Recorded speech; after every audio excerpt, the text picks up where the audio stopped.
Hello ပိုးပါပိုးကတော့ဒီနေ့ကိုရီးယားကိုရောက်တာနေရမြောင်းနေပေါ့နော်နေရမြောင်းနေဆိုပေမဲ့နေရကျတော့ arrival ဖြစ်တာနဲ့ဒီအစာကိုဂျူတဲ့ကိစ္စတွေရယ်ပြီးတော့သွားလာတဲ့လှုပ်ရှားတဲ့ကိစ္စတွေရယ်ဆိုတော့မနေရတော့ထက်မြင်ရဘူးပေါ့အဲ့ဒါဒီနေ့ကတော့ very first day ပါအဲ့ဒါကြောင့်မလို့ကိုရီးယားကိုအခုမှစောင့်တဲ့ဖြစ်တဲ့ကြောင့်မလို့စိုးနဲ့ပတ်သက်တာလည်းဘာမှမသိသေးဘူးပိုးကကြောက်တက်ဖို့လာတော့ဆိုတော့ဒီကြောက်ရင်တက်မယ်ပြီးတော့ကြောက်တက်ပြီးတော့ဒီကိုရီးယားနိုင်ငံမှာရှိတဲ့စိုးမြို့မှာရှိတဲ့လူတွေရဲ့နေ့စဉ်လူနေမှုဘဝတွေလှုပ်ရှားသွားလာမှုတွေကိုပိုးရင်လေ့လာအောင်မယ်ပေါ့နော်ပြီးတော့မှပဲဒီကနေ့ပတ်သက်တာ vlog လုပ်ပေးမယ်ဒါပေမဲ့ဒီနေ့ကကျတော့ရန်ကုန် International Airport ကနေပြီးတော့ဒီအင်ချွန်းလေးဆယ်ကိုလာတဲ့အခါမှာဘလို့စစ်တွေဖြတ်ကျော်ရလဲပြီးတော့ပိုးရဲ့ feeling very far excited ဖြစ်တဲ့ feeling လေးကိုဒီ vlog ထဲမှာ question 5ခုနဲ့ share လုပ်ပေးသွားပါမယ်ဒါဆိုလို့ရှိရင်ပထမဆုံးမိကုံးလေးနဲ့စလိုက်ပါမယ်ပထမဆုံးပိုးညီမလေးတွေလာမေးတဲ့မေးများကြတော့မိကုံးအများဆုံးမေးတဲ့မိကုံးကကြတော့ immigration မှာဘာတွေကြုံရလဲအဲ့တော့ပိုးရဲ့ခု3ရက်နေ့လာတော့ဆိုတော့3ရက်နေ့မနေ့3နေ့ဝင်ချိန်ဖြစ်တဲ့ကြောင့်မလို့3နေ့ဝင်ချိန်40ရောက်လာရတယ်လာပြီးတော့ပထမအဆုံးဒီလေးဆိုင်ရဲ့ပထမဆုံးအဝင်ပေါက်မှာဘာလဲဆိုတော့ passport နဲ့ဒီလေလက်မှတ်ကိုသူကအရေးဆက်လိုက်တယ်ဘာမှတော့လူတွေသူတို့ဘာမှမမေးဘူးအရင်နေ့နှစ်ခုကိုအရေးဆက်တယ်ဆက်ပြီးတော့မှဒီကိုရဲ့ luggage ရဲ့တဲဝါမဲ့ဟာတွေကိုကိုယူဆောင်သွားပြီးတော့အထက်ကိုရင်ဝင်လို့ရတာပေါ့နော်တကယ်လို့ကိုရဲ့မိဘတွေလိုက်ပို့မယ်ဆိုလို့ရှိရင်တော့တခြား gate ကနေဝင်လို့ရတယ်ဒီကကနေတော့ပေးမဝင်ဘူးပေါ့နော်အဲ့ဒါ very first step ပြီးတော့ဒုတိယအကင်းတစ်ခုအနေနဲ့ကကြတော့ဒီလေရင်က body pass ကိုပေးတဲ့အပိုင်းပေါ့နော် body pass ကိုမပေးခင်မှာကိုယ့်ရဲ့ luggage က kg ဘယ်လောက်ရှိလဲဆိုတဲ့ဟာကိုဒီနေ့ဘေးမှာရှိဒီလေရင်ဝင်ထဲမှာပဲရှိတဲ့ luggage counter မှာအရင်ချိန်ရတယ်ပို့ဆိုလို့ရှိရင်သူတို့ကဒီလေ MAI မှာကျတော့ကိုရီးယားသွားမှနေမှာ23ပဲပေးရပါတော့ဒါပေမဲ့ပိုးရဲ့ luggage က30လောက်ရှိတယ်များတဲ့ကြောင့်မလို့ 7kg ကိုတခြားဒီပိုးတို့မျိုးပဲ default visa နဲ့ကိုရီးယားသွားမဲ့မောင်လေးတယောက်ကhang carry လုပ်ပေးလိုက်တယ်ပေါ့နော်အဲ့ဒါကြောင့်မလို့အဆင်ပြေသွားတယ်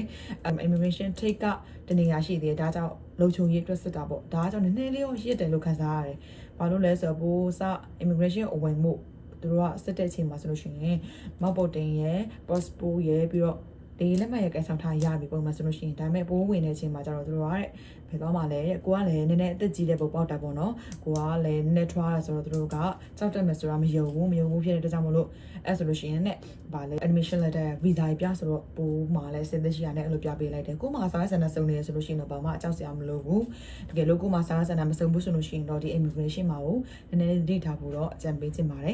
နော်ပြီးတော့နောက်ဆုံးစက်ကကြတော့ဒီ immigration ကိုဝယ်လို့ရပါပြီ immigration ကကြတော့ဘာမှထွေထွေမဆက်ဘူးဒီလိုကိုရီး passport မှာဒီလိုကိုရီးယားသွားမဲ့ visa အတုံးလေးကိုထုတ်ပေးလိုက်တယ်အဲ့လောက်ပဲအဲ့မှာဘာလို့ရလဲဆိုတော့မျက်လုံးကိုမျက်မှန် suppose ဆိုမျက်မှန်ရှိတဲ့ကြောင့်မျက်မှန်ကိုချော့ပြီးတော့ scan ဖန်ရတယ်ထွေတော့ဘာမှမမေးပါဘူးဒီမှာကြောက်လေအဲ့တော့ခုနကပို့ပြောတဲ့ဒီပို့ကို admission letter တောင်းကြည့်တဲ့နေရာမှာပဲစကားလေးနည်းနည်းပါးပြောရတာပဲရှိတယ်ဒီဘက်မှာ immigration တကယ် immigration မှာကျတော့ဘာမှမပြောအောင်အဲ့ဒါပဲပြီးလို့ရှိရင်လေထဲမှာ gate ကိုသွားမဲ့ gate ကိုသွားပြီးတော့လေကိုတက်လိုက်ရပါပြီအဲ့ဒါကြတော့ very first question second question နေနေကြတော့ဒီလေပေါ်မှာဖြစ်တဲ့ feeling ပေါ့နော်အဲ့အားလည်းပဲကိုယ့်ရဲ့ညီမလေးတွေကမိထားတဲ့လူတယောက်လောက်ရှိတဲ့အတွက်ကြောင့်မလို့ဒီမိကိုလေးကိုပါထည့်ပြီးတော့ဖြည့်ပေးသွားပါမယ်အဲ့ဒါကြောင့်လေစိတ်ကိုလေရင်တဲ့ကိုဆက်စဝင်ခြင်းမှာသူတို့က3ခုတွဲဆိုပြီးတော့6ခုတွဲတန်းစီပြီးတော့ထားထားပါပေါ့နော်အဲ့မှာ1ဆိုလို့ရှိရင် A ကနေ F ရှိတယ်ကကြတော့15နံပါတ်15ရဲ့ F တန်းမှာကြာတော့ကြောင့်မလို့ Windows ပေါ့ဗတဲ့ပေါက်နှစ်ပေးမှာထိုင်ရတာပေါ့နော်အဲ့အတွက်ကြောင့်မလို့ဒီ40ကိုရောက်တာနဲ့လေးမဲတွေကိုပေးလိုက်လို့ရှိရင်သူတို့ကဘယ်ခုံမှာထိုင်ဆိုပြီးတော့ခါလဲလမ်းညွှန်ပေးတာပေါ့နော်အဲ့အတွက်ကြောင့်မလို့အမလည်းအခက်ခဲတော့ဘာမှမရှိဘူးပြီးတော့ကိုယ့်ရဲ့နေရာကိုချပြီးတော့ပစ္စည်းရဲ့နေရာသိမ်းဆဲပြီးတော့ထိုင်ခေါ်ကပတ်ကိုပတ်ပြီးတော့โอเคကိုယ့်ရဲ့တောင်ရောင်လည်းပြီးသွားပြီဆိုတော့ဒီသူတို့ကဒီလေးစိတ်မှာတကယ်အင်းဘလို့ရဲ့ဘာညာလဲထုခံနိုင်ကိုအလေးစီးထုတ်တယ်အဲ့လိုလေးတင်ပေးတယ်တင်ပေးပြီးတော့ဒီစပြီးတော့ပြန်လာပေါ့နော်အဲ့ခံစားချက်ကကြတော့မြန်မာနိုင်ငံကနေစပြီးတော့ train အောင်မှာဆိုတော့ one နဲ့တော့ရှိပေမဲ့တစ်ဖက်ကကြတော့ဒီမတူညီတဲ့နေရာမတူညီတဲ့နေသားမှာလောက experience အသက်ကိုရမှာဆိုတော့အဲ့နဲ့ပတ်သက်တဲ့ feeling ကတော့ excited ဖြစ်တာတတ်ပေါ့လေဒါပေမဲ့ကိုယ့်ရဲ့ငယ်ကလေးကနေနေတဲ့ကိုယ့်ရဲ့မွေးရမြေကိုခွဲရမှာဆိုတဲ့အသီးစိမ်းနဲ့ကြတော့နည်းနည်းလေးတော့ one နဲ့မှုတော့ရှိပေမဲ့ဒီပုံမှာအရင်တော့ emotional တော့မဖြစ်ဘူးပေါ့နော်ပြီးရတယ်သူတို့ကနနက်ကျွေးရပေါ့နော်ကျွေးတဲ့ဟာမနက်စာ breakfast ကိုဒီထမင်းကြော်နဲ့ဒီကိတ်မုတ်တွေကျွေးရပေါ့နော်အဲ့ဒါလည်းအရင်ဆောင်လို့အဲ့ဒါကျတော့ပြည်တွင်းနေနေပြပလေရင်းနဲ့ကြတော့သေးတာနဲ့ကြီးတာနဲ့ကွာသူတို့ဒီအမြင့်ပေပြန်တန်းတဲ့နှုံကလည်းမတူဘူးဆိုတော့လေစီးရတော့အဆင်ပြေတယ်နည်းနည်းတိုက်တွေဒီကိုရီးယားအစင်းနဲ့မြန်မာပြည်ကအတက်မှာနည်းနည်းလေးတုံလောက်တာဒုက္ခတော့ရှိပေမဲ့ကျန်တာတော့ဘာမှမရှိဘူး အဲ့ဆိုနံပါတ်3 question တွေကကြတော့ဒီကိုရီးယားလေဆိပ်ကိုရောက်တဲ့ပထမဆုံးခန်းစားချက်ပေါ့နော်ကိုရီးယားနိုင်ငံမှာအခုဆိုလို့ရှိရင်နွေရာသီလို့ပြောတယ်ဒါပေမဲ့ပိုးရဲ့ temperature နွေရာသီ temperature က30ကျော်ဖြစ်တဲ့အတွက်ကြောင့်မလို့တို့မှာအခုနွေရာသီမှာ20 degrees ဆက်စီရပေါ့နော်20 degree ကျတော့ပိုးအတွက်ကအရန်အင်းနေပေါ့ဒီလေရင်ပေါ်ကနေပြီးတော့ကိုရီးယားမြေကိုလေရင်ခွဲကိုစားရောက်တာနဲ့ဒီအေးတဲ့ခန်းစားချက်ကကြတော့နည်းနည်းလေးတော့ရှိလာတယ်ပေါ့နော်နည်းနည်းလေးအေးရလို့ခန်းစားရတယ်ကိုရီးယားရဲ့အငွေ့တစ်လေးပေါ့အငွေ့တစ်လေးနည်းနည်းတော့ခန်းစားရတယ်ဒါပေမဲ့သူတို့နိုင်ငံတော့ကျတော့အရန်တော့လောကမအေးဘူးပေါ့သူတို့နိုင်ငံမှာကျတော့အရန်ပူတဲ့ကာလလို့ပြောတာပေါ့နော်အဲ့ဒါကြောင့်မလို့ဒီကိုရီးယားလေဆိပ်ကိုရောက်တာနဲ့သူက immigration ဖြတ်ရတယ် immigration မဖြတ်ခင်မှာဒီ arrival card ဆိုရယ် arrival card ဆိုရယ်ဒီ immigration ဖြည့်ရပါတော့ပိုးတို့မှာကျတော့ဒီ online ကနေပြီးတော့ဒီ arrival card ဖြည့်တဲ့အတွက်ကြောင့်မလို့ဖြည့်ထားတဲ့အတွက်ကြောင့်မလို့ဒီဟာကိုသွားဒီကူကသွားပြီးတော့ဖြည့်စားမလို့တော့ဘူးဒီတိုင်းပဲဒီသူတို့တန်းစီတဲ့လူဝင်မှုကြီးကြပ်ရေး immigration တန်းစီကြီးကြပ်ရေးနေရာမှာရက်ဆောင်နေလို့ပဲပေါ့နော်ကိုရီးယားနိုင်ငံကို12နှစ်ထိုးပြီး7မိနစ်လောက်ရောက်ပြီမဲ့ဒီလာကြိုတဲ့အကိုရီစီကို၄ဆက်ရဲ့အပြင်ဘက်ကိုရောက်တာကြောင့်၄နှစ်လောက်မှရောက်တယ်အဲ့တော့ immigration မှာအရန်ကြာတယ် immigration မှာလည်းကြာတယ်ပြီးတော့ luggage ရွေးတဲ့နေရာမှာလည်းကြာတယ်ဒီနှစ်ခုတော့အရန်ကြာတာပေါ့နော်ကျန်တဲ့ဟာတော့ရောက်တာလည်းမြန်တယ်9နှစ်ခွဲပဲစီးရဆိုတော့9နှစ်ခွဲစီးပြီးတော့ကွက်တိပဲနည်းနည်းဟာစောသေးတယ်ဒီချိန်မှာရောက်သွားတယ်ရောက်ပြီးတော့အပြင်ရောက်တာအလယ်မှာကျတော့ဒီအစိတ်နှစ်စိတ်ကိုဖြတ်ရပါတော့ immigration မှာလည်းဘာမှတော့ထွေထူးမရှိဘူးကိုယ့်ရဲ့ passport ကိုပေးလိုက်တယ်ပြီးတော့ခုနဖြည့်ထားတဲ့ arrival card ကိုဒီပိုးကကျတော့ internet ကဖြည့်တာဆိုတော့ screenshot ရိုက်ပြီးတော့ပေးရုံပဲတကယ်လို့ကိုက arrival card မဖြည့်သေးဘူးဆိုလို့ရှိရင်လည်းပဲသူတို့မှာ immigration counter ရှိတယ်ဒီမှာဖြည့်လိုက်ပြီးတော့ဒီ form နဲ့ passport ကိုပေးရင်ကိုယ့်နိုင်ငံထဲဝင်လို့ရပါပြီကိုရီးယားကိုရောက်တဲ့ခန်းစားချက်ကိုသူတို့ကမေးထားတာပေါ့နော်feeling ကိုပြောမှဆိုလို့ရှိရင်တော့ကွယ်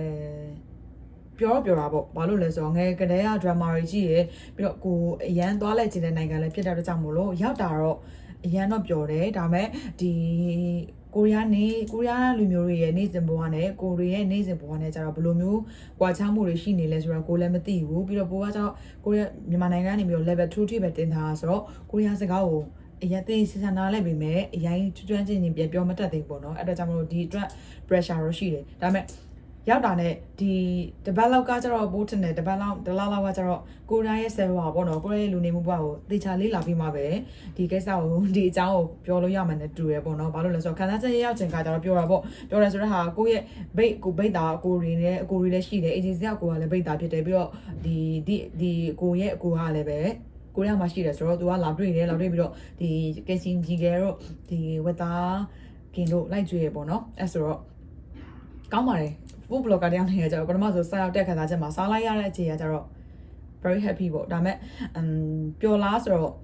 ပျော်ပါတယ်ဘာလို့လဲဆိုတော့မြန်မာနိုင်ငံနဲ့စားလို့ရှိရင်နည်းနည်းလေးမတူတဲ့ data တခုကိုရောက်သွားဆိုတော့ခန်းစားချက်ကကျတော့ကောင်းပေမဲ့ကိုယ့်ရဲ့နေရာကိုယ့်ဒေသလောက်တော့ဘယ်ကောင်းမလဲเนาะဒါပေမဲ့challenge ကိုရွေးချယ်ထားပြီးသားဖြစ်တဲ့ကြောင့်မလို့ experience ကျတော့ very cool ပါပဲမကောလည်းကောမရမှာပေါ့နော်ပြန်လို့လည်းမရဘူးဆိုတော့အမေကလောကပြန်မလာနဲ့အဲ့ဒါOkay အဲ့ဆိုတော့ဒီ question လေးခုတော့ပြီးသွားပြီနောက်ဆုံး question အနေနဲ့ကျတော့ကိုရီးယားကိုလာဖို့ဘယ်လိုလုပ်ရမလဲဆိုတဲ့ question ကိုမေးထားတယ်အဲ့ဆိုဒီမေးခွန်းကကျတော့ step by step အရန်များပါတော့အဲ့အတွက်ကြောင့်ဒီမေးခွန်းအတွက်ဖြေရကြတော့ကိုယ့်ကိုသေချာ decision ချလိုက်ပါလို့ပိုးကပြောချင်ပါတယ်ဘာလို့လဲဆိုတော့နိုင်ငံတွေနိုင်ငံဆက်တွက်လို့အရန်များတဲ့ကြောင့်မလို့နိုင်ငံတွေလည်းအရန်များတယ်ကိုဘယ်ကိုသွားချင်တယ်ဂျပန်သွားမလားကိုရီးယားသွားမလားဒါမှမဟုတ်စင်ကာပူသွားမလားဆိုတော့ရွေးချယ်ကြအများရှိတယ်အဲ့ချိန်မှာကိုရီးယားကိုဘာလို့သွားချင်အောင်လဲအဲ့ဆိုရဒီခန်းစားချက်ဒီ decision ကိုအရင်ချလိုက်တယ်ဆိုလို့ရှိရင်တော့နောက်က process ကိုကြတော့ပို့ vlog ကိုသေချာပြန်လုပ်ပေးမယ်ဒါမှမဟုတ်လဲ vlog မလုပ်ဖြစ်လို့ရှိရင်လည်းပဲဒီ personal ကနေပြီးတော့တိုက်ရိုက်ကိုရီးယားသွားဖို့ဘယ်ကနေစပြရမလဲဆိုတော့ဒီ question ကိုလာမေးထားလို့ရတယ်ပို့အားရင်အားနဲ့ဖြေပေးပါမယ်။ကျောင်းကကျတော့ Monday မှာတက်ရမှာဆိုတော့ဒီဂျာထဲမှာတော့အားနေရပေါ့နော်။ဒါပေမဲ့ဒီဂျာထဲမှာ